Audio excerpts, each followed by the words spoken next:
Bienvenue à vous sur ma chaîne Les Salles de Cœur et des mots. Ici, on va de suite aller au vif du sujet. Dernier tour astro du mois de mai 2026. On a fait le tour. Vous avez dû peut-être regarder les autres vidéos si c'était selon vos ascendants ou vos signes. Et là, on se concentre pour les vierges ou son ascendant. Donc déjà, bienvenue à tous, aux nouveaux, nouvelles et aux fidèles. Bienvenue. Cette guidance est bien générale.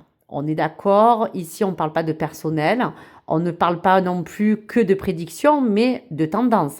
Donc moi, ce qui m'importe, c'est que toutes les énergies et les tarots qu'on va mettre en action vont nous porter une dynamique qu'on a envie de voir, avec des mouvements en avant ou pas, possibles autour de votre vie ou de votre situation. Donc comme toujours, prenez uniquement ce qui résonne et surtout laissez le reste de côté si ça ne résonne pas. Donc ce mois-ci, on va aller absorber, j'allais dire, les mauvaises énergies, oui, ensemble, de ce qui doit se mettre en place et de ce que nous devons quitter, les influences majeures, les défis, les blocages. On va commencer maintenant par la première lecture qui sera avec des énergies. Donc on va regarder qu'est-ce que ces énergies vont pouvoir vous apporter.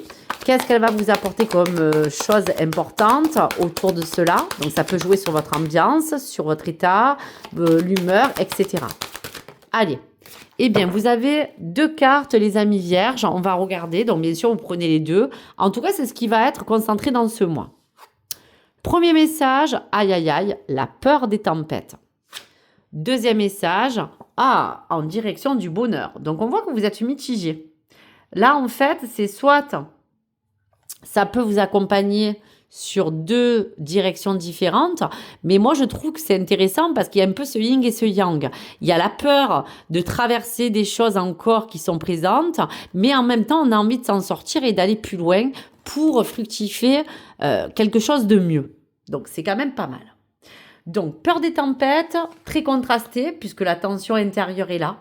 Donc une forme d'anticipation encore ou d'inquiétude que n'importe quelle vierge peut avoir en fonction des ressentis. Bien sûr que la Vierge suranalyse beaucoup les choses. Est-ce que vous avez la peur de perdre un équilibre ou est-ce que c'est l'appréhension face à un changement ou une instabilité?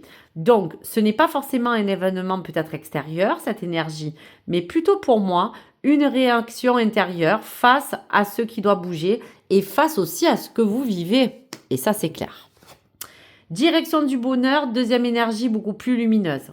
Ici, pour vous vierges, on indique que malgré les doutes et la trajectoire globale, il y a comme à rester orienté vers cela, parce que ça peut apporter aux vierges différentes choses, soit une amélioration progressive de votre situation ou d'un domaine, soit vous voulez en cela retrouver un apaisement du cœur ou un retour à soi, à quelque chose de plus positif et de stable. Donc là, c'est à votre honneur. En tout cas, moi, je vous dirais que dans la lecture globale, on est clairement sur un mois à deux temps. Soit vous allez passer d'une phase de tension ou de contrôle mental à une réorientation vers quelque chose de plus fluide et rassurant. Donc pour moi, ce mois va symboliser dans ces deux énergies un petit peu à l'opposé, quelque chose qui va vous demander de ne pas vous laisser bloquer par les anticipations négatives, c'est clair, car derrière ces tempêtes, il y a aussi la direction.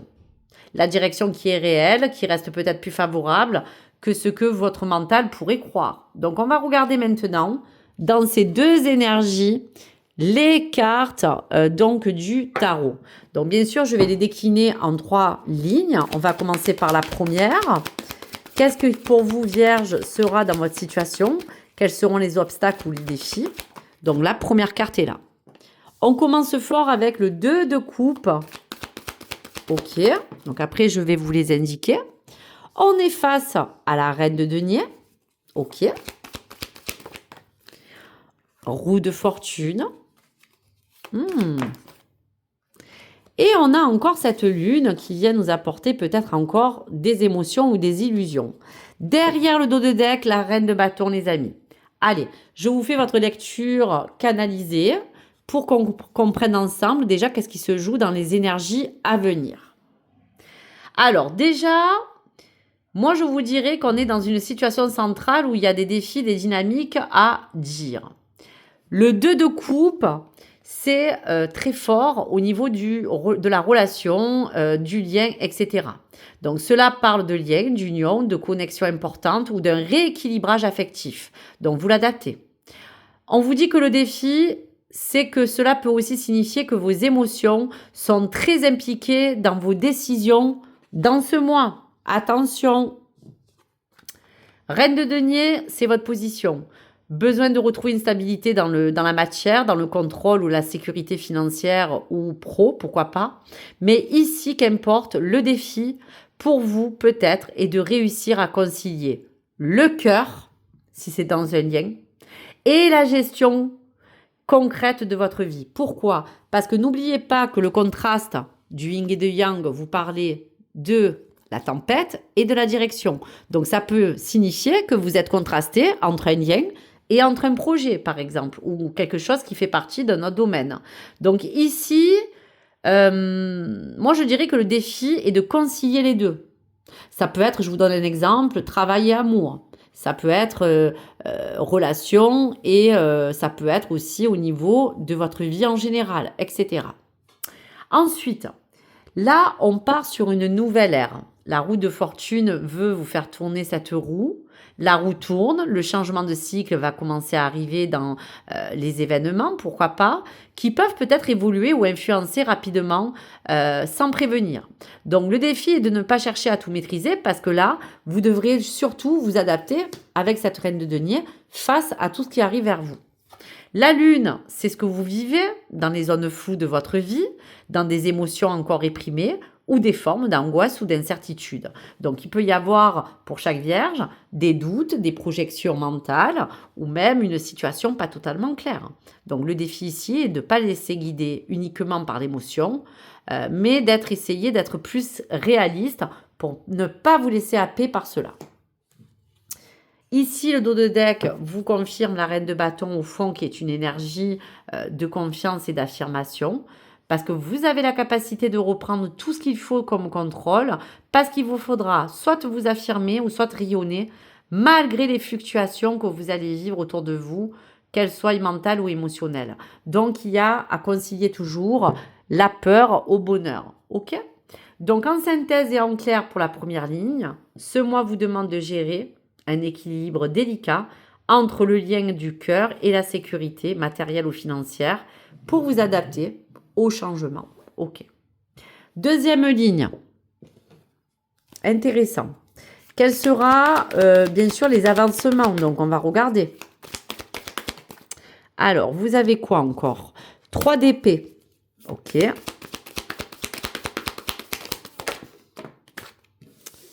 Vous avez le 5 de coupe, la reine de coupe et vous avez le cavalier d'épée et le 3 de bâton. Dos de deck, 10 de coupe. OK. Donc là, même si on ne devait sortir que 4 cartes, je les ai prises parce que peut-être elles sont importantes et elles sont tombées. Et là, on a le 10 de coupe. Alors, je baisse un peu la caméra pour que vous voyez tout ça. Deuxième ligne du tarot. Moi, je vous dirais qu'on parle des avancements, des défis, de tout ce qui va être en mouvement dans ce mois de mai. Donc déjà, le 3 d'épée, c'est un petit peu la blessure émotionnelle, une déception qui va vous demander encore de peut-être passer au-delà parce qu'elle est encore présente en vous. Donc, ce n'est pas forcément nouveau. Ça peut être quelque chose qui remonte ou qui a besoin encore de se clarifier. Pourquoi? Parce que le 5 de coupe, on est toujours dans l'émotion du regret ou de la perte des choses que vous faites focus. Donc, le défi est de ne pas rester fixé sur ce qui n'a pas fonctionné, mais de voir ce qui reste possible. Reine de coupe, c'est vous. Vous allez rentrer dans une forme de nouvelle énergie d'introspection parce que ici, même si vous vivez plein de choses en dents de scie, vous êtes capable de comprendre vos émotions avec profondeur, mais aussi de les apaiser si vous les accueillez sans jugement. Pour les autres domaines, on a vu tout à l'heure la reine de denier pour la stabilité. Cavalier d'épée vous donne un conseil formidable. Ici, on vous dit action rapide s'il faut aller dans les paroles ou les décisions, attention impulsive, mais attention aussi à vous dire que même si vous devez aller vite dans dans quelque chose d'important, n'allez pas non plus trop vite parce qu'il faudra être stratégique. Mais parfois aussi, attention que cela vous demande de faire attention à tout ce que vous allez emmener dans vos actions. OK? Parce que là, on voit beaucoup d'impulsions de votre part après un moment où il a fallu quand même bien usiner tout ça. Le 3 de bâton, c'est tout ce qui va être en avant. Donc là, on repart sur malgré les émotions fortes, sur quelque chose où on entrevoit une direction plus claire, plus ouverte, d'accord? De tout ce qui peut être possible en fait. Et derrière donc le dos de deck, le 10 de coupe qui lui vous parle de la très belle conclusion que malgré les passages émotionnels, il y aura une promesse d'harmonie. Donc stabilité, que ce soit financier ou matériel ou affective. Donc c'est déjà pas mal. Donc deuxième ligne, quinzaine, je dirais du mois, vous traversez une phase qui sera émotionnelle intense, mais vous allez vous ouvrir progressivement vers quelque chose de plus stable et d'aligné. Ok.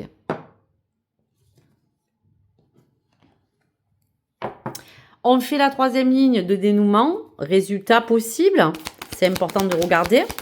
Allez, pour vous vierges, quelles seront les cartes à vous donner? Allez, donc 2 d'épée, la force, ok.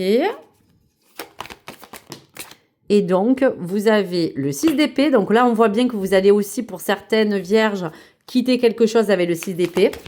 Et la dernière carte, le 4 de denier. Donc, dans le dos de deck, on arrive aussi à la fin des deniers. Donc, il y a bien quelque chose que vous quittez ou que vous allez améliorer. Mais en tout cas, on arrive à la fin pour vous restabiliser sur votre plan familial, social, personnel, intime, etc. Donc, ça, c'est quand même pas mal. Alors, si je dois vous faire la dernière ligne de conclusion, on dira que la troisième ligne ici arrive au dénouement final.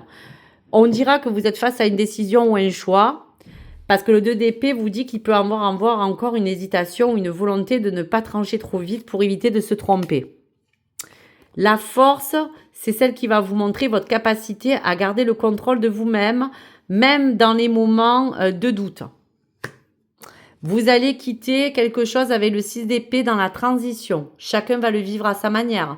Soit vous quittez une situation, un état émotionnel, une période de tension, vous quittez un lieu aussi, pourquoi pas, pour aller vers quelque chose de plus calme et de plus clair.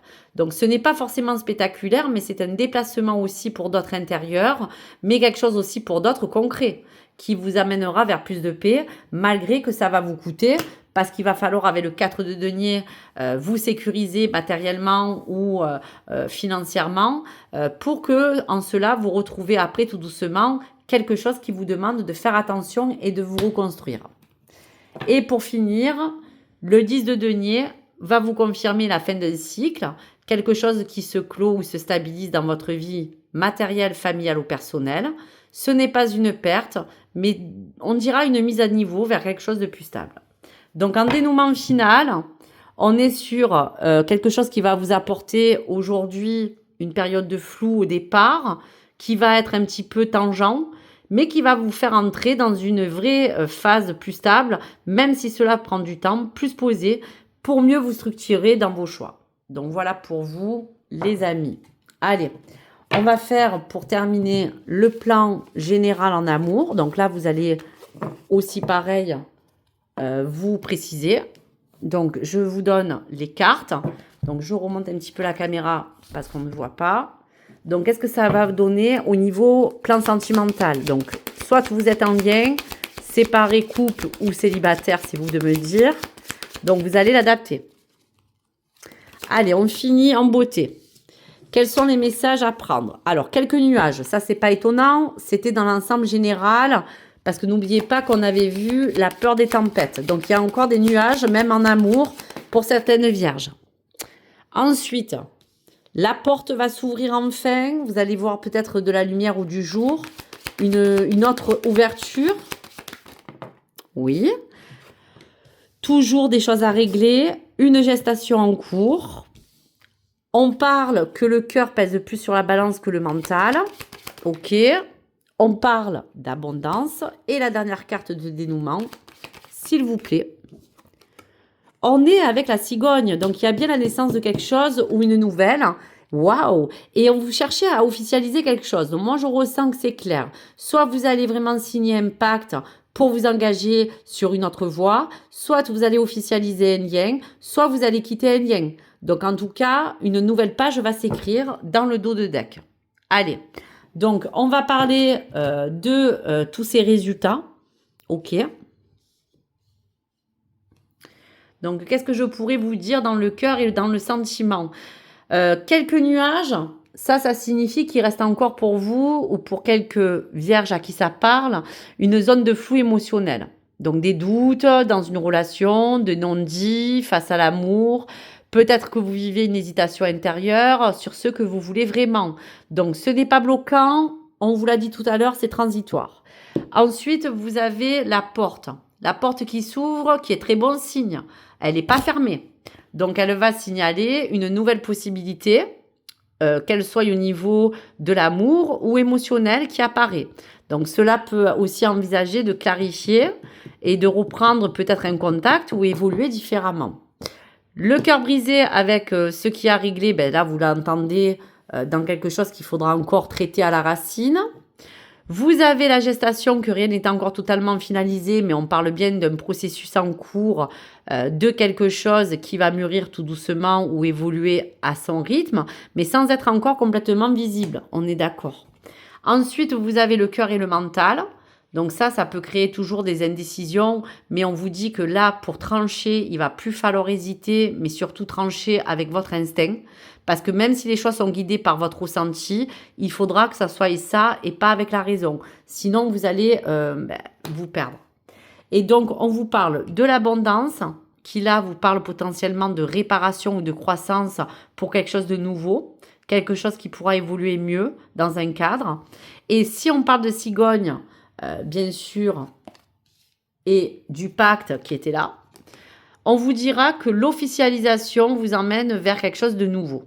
La naissance symbolique d'un lien ou une nouvelle étape relationnelle ou la fin de quelque chose qui vous permet de clôturer quelque chose où vous étiez engagé. Parce que c'est autant dans le bon que dans le négatif, ça dépend des gens, ceux qui vivent selon leur position.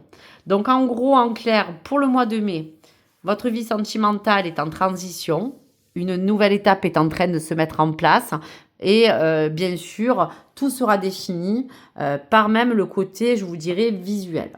Donc, on termine en beauté avec l'oracle du petit astrologie, parce qu'après, on a fini. Donc là, on va regarder un petit peu quel serait le message à prendre ou à retenir pour vous, sans oublier la belle carte qui vous dirait direction du bonheur. Donc là, on est avec Jupiter dans le message. C'est magnifique. La voie de la transmission. Je suis Jupiter, l'enseignant du zodiaque. Je t'invite à transmettre tes expériences, tes convictions, tes connaissances. Incarne ce rôle avec cœur. Sois un guide bienveillant et authentique et participe ainsi au rayonnement de tes valeurs. Donc là, on va direct à l'essentiel. Pour terminer en beauté ce mois, malgré les hauts et les bas, parce que tout ne sera pas non plus clair, on garde le fil conducteur du mois. Malgré les doutes et les flous, la direction du bonheur vous demande de continuer à viser cette amélioration progressive dans votre vie ou dans votre état, selon la situation que vous vivez générale. Et ce dernier message, très belle énergie d'expansion. Jupiter, c'est quoi? L'ouverture de la communication, l'expérience, donner un sens à ce que vous avez vécu, transmettre tout ce que vous avez assumé, que ce soit dans vos convictions ou dans votre personne. Et on vous dit que ce mois va vous inviter à ne plus rester uniquement dans l'analyse pour que vous puissiez rayonner à partir de ce que vous avez vécu. Donc le mois de mai vous fait passer de l'introspection à une forme d'expression plus assumée, de qui vous êtes à ce que vous avez aussi compris de votre passage. Donc allez vers la direction du bonheur. Merci à vous les amis. Cette guidance est terminée. Vous pourrez me dire en commentaire si cela peut-être vous a résonné ou plus. N'hésitez pas à liker, vous abonner et je vous dis à bientôt. Au revoir les amis.